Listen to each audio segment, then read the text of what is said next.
Tu as déjà eu cette envie soudaine de tout quitter, de bloquer tout le monde et de repartir à zéro du jour au lendemain?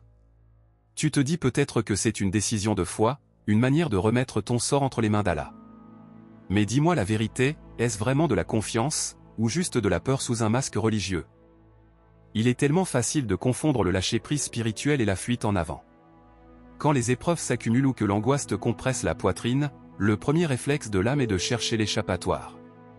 On se dit, Allah va régler ça pour moi, tout en refusant d'affronter la réalité. Pourtant, le prophète nous a transmis une règle claire, attache ton chameau, puis place ta confiance en Allah. Le tawakkul n'a jamais été de la passivité.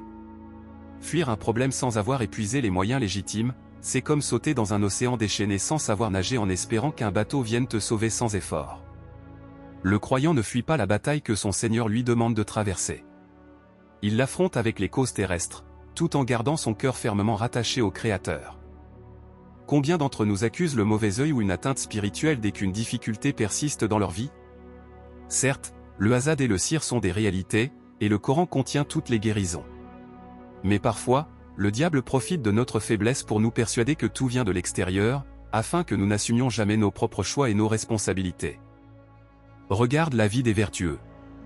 Quand le prophète Youssouf, paix sur lui, a été jeté au fond du puits puis injustement emprisonné, il n'a pas cherché à nier sa réalité ni à sombrer dans l'inaction. Il a patienté d'une belle patience, a fait preuve de noblesse, et a agi avec sagesse là où il se trouvait.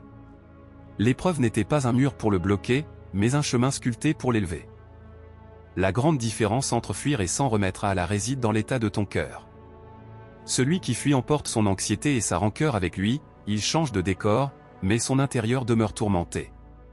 En revanche, celui qui place son tawakkul en Allah ressent une tranquillité profonde, car il sait que ce qu'il a touché ne pouvait l'éviter, et que ce qu'il a manqué ne pouvait l'atteindre. Alors, arrête-toi un instant et regarde ce que tu essaies d'éviter depuis des semaines. Fais la prière de consultation, multiplie l'istighfar pour purifier ton intention, puis pose un acte concret et courageux pour faire face.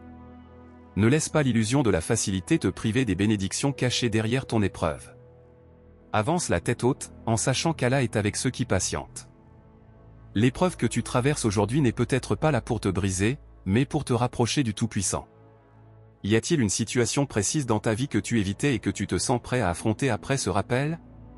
Partage ton ressenti en commentaire, ou envoie cette vidéo à un proche qui a besoin d'entendre ce message. Que Allah préserve nos cœurs et affermisse nos pas.